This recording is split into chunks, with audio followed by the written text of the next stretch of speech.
আপনারা দেখতে পাচ্ছেন আরবি ট্রাভেলস ঢাকাগামী বাস লাভরাট স্ট্যান্ডে দুই হিজড়া ঢাকাগামী বাস যাত্রীকে টাকা চাওয়ার বিদায় কারণে বাস যাত্রী টাকা দেয় নাই, বিদায় কারণে দুই হিজড়া উলঙ্গ হয়ে যাত্রীকে দেখার পরে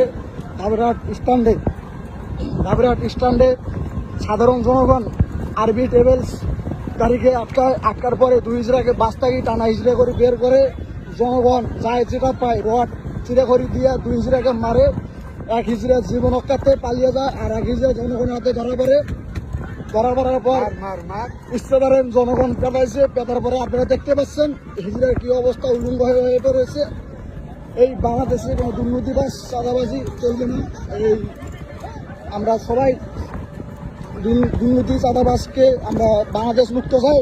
এই দেশে কোনো দুর্নীতি চাঁদাবাজ যেন না থাকতে পারে, জনগণ সজাগ থাকুক। এবং আমরা যারা আছি আমরা বাংলাদেশের নাগরিক, আমাদের চোখের সামনে যদি কেউ চাঁদাবাজি করতে আসে আমরা জনগণ চুপ করে থাকবো না।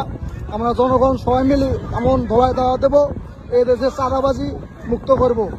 আপনারা সুস্থ থাকুন, ভালো থাকুন, আর সবাই মিলে আমাদের বাংলাদেশকে আরো সুন্দর করে গড়ে তুলতে চাই। এ দেশে কোনো চাঁদাবাজি চলবে